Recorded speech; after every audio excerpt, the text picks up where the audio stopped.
Vous entrez dans la pièce après une journée de 12 heures. Votre tête bourdonne. Vos épaules sont des pierres. 17 messages non lus sur votre téléphone. Un collègue écrit « Peux-tu me remplacer demain ?» Vous répondez « Bien sûr ». Non pas parce que vous le pouvez, mais parce que c'est ainsi que vous fonctionnez. Aux yeux des autres, vous semblez fiable, quelqu'un qui gère, qui encaisse les coups, qui ne craque pas sous la pression. Mais voici ce qu'ils ne voient pas. Vous portez une armure que vous ne pouvez pas enlever, non pas parce qu'elle est verrouillée, mais parce que vous avez oublié ce que l'on ressent sans le métal sur la peau. Il ne s'agit pas de force de caractère, ni de méfiance envers les gens. C'est mécanique. Vous n'attendez pas d'aide, non pas parce que les gens vous laisseront tomber.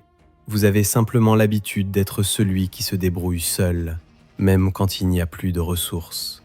Vos mains sont toujours occupées, même si elles ne tiennent que le vide.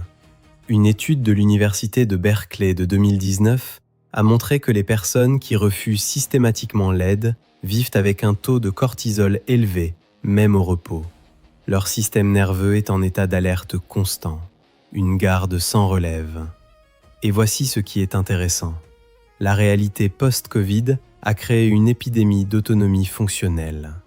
Les gens ont appris à se débrouiller seuls, en isolement, et ont désappris à demander de l'aide une fois l'isolement terminé. Une étude française de l'Institut français d'opinion publique de 2021 révèle que 68% des répondants âgés de 30 à 45 ans considèrent la demande d'aide comme un signe de faiblesse. Pourtant, 82% d'entre eux aident régulièrement les autres.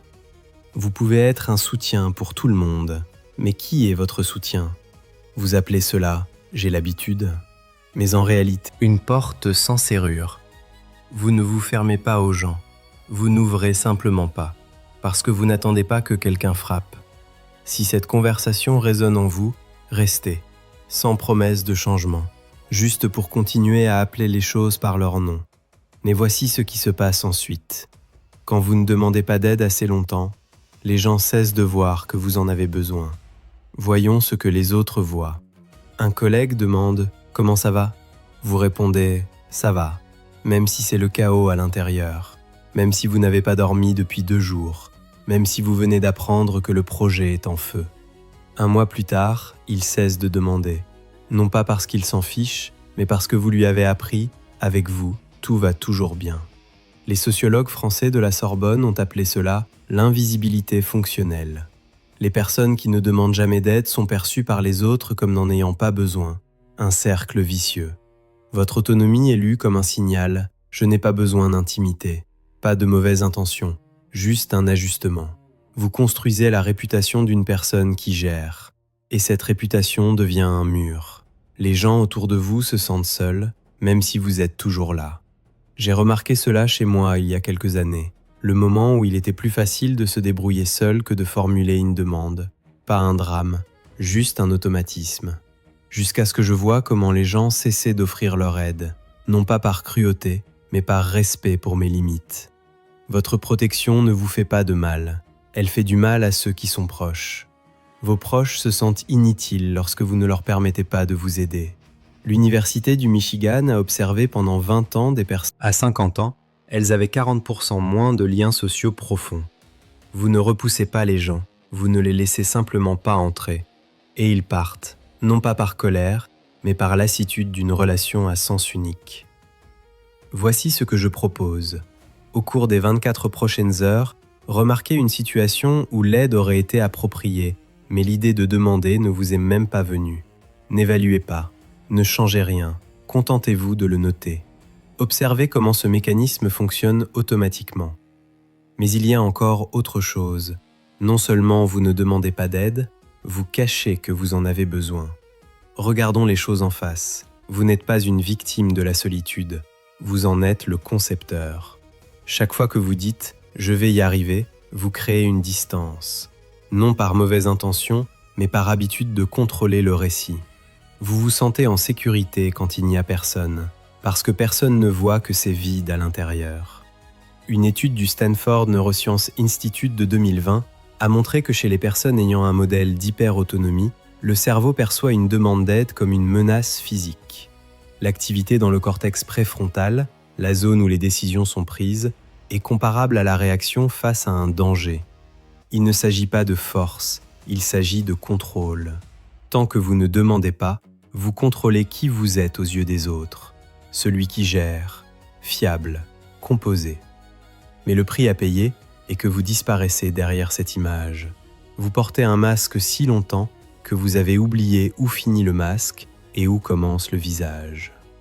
Voici la vraie question.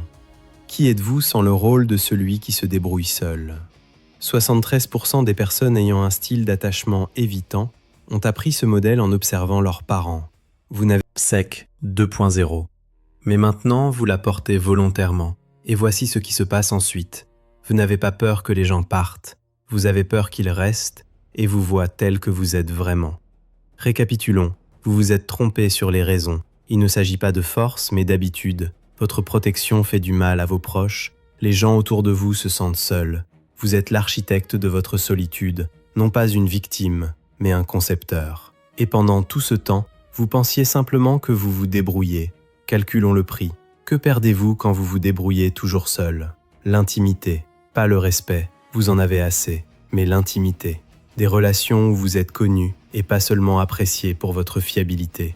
La légèreté, la possibilité de ne pas toujours être fort, de ne pas perdre la face, de simplement souffler. Le choix, le droit à la faiblesse sans perdre votre identité. Vous avez construit une forteresse, mais les forteresses ne sont pas faites pour la vie, elles sont faites pour les sièges. Et maintenant, le lien.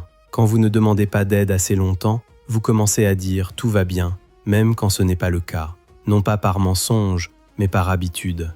Vous vous êtes si longtemps débrouillé seul que vous avez désappris à montrer quand vous ne le faites pas. Dans le prochain épisode, la psychologie des gens qui disent toujours « tout va bien », même quand ils s'effondrent. Voici ce que je veux dire. Vous pouvez arrêter, tout de suite. Vous n'êtes pas obligé de changer. Vous n'êtes pas obligé de demander de l'aide. Vous pouvez continuer à vous débrouiller seul. Mais si un jour vous vous lassez de l'armure, sachez que l'enlever n'est pas une trahison envers vous-même. C'est un retour. Vous vous souvenez de la tâche ? 24 heures. Une situation où l'aide aurait été appropriée. Mais observez simplement. C'est le premier pas, non pas vers le changement, mais vers la prise de conscience. Il reste quelque chose d'important. Une question que vous ne vous êtes peut-être jamais posée. Nous avons parlé des gens qui ne demandent jamais d'aide, de l'armure qu'on ne peut pas enlever, des mains toujours occupées, de la porte sans serrure, de la façon dont l'autonomie se transforme en isolement, et la force en une garde solitaire sans relève. Voici ce qui se passe ensuite si rien ne change. Dans 5 ans, vous vous débrouillerez toujours, mais il y aura moins de monde autour de vous. Dans 10 ans, vous serez toujours aussi fort, mais vous ne vous souviendrez plus pourquoi. Dans 20 ans, vous tiendrez toujours le coup, mais vous tiendrez le coup seul. Une étude de l'Université du Michigan, 20 ans d'observation. Les personnes ayant le modèle « je me débrouillerai seul » ont 40% moins de liens profonds à 50 ans. Pas une catastrophe, juste une lente disparition derrière la réputation d'une personne qui gère. Et maintenant, la question principale. Si vous enlevez maintenant l'armure de celui qui se débrouille toujours, qui restera en dessous ? Non pas ce que vous ferez, mais qui vous êtes. Parce que si toute votre identité est construite sur l'autonomie, si vous n'existez que comme celui qui se débrouille seul, alors demander de l'aide n'est pas une faiblesse, c'est une menace existentielle. Vous disparaissez.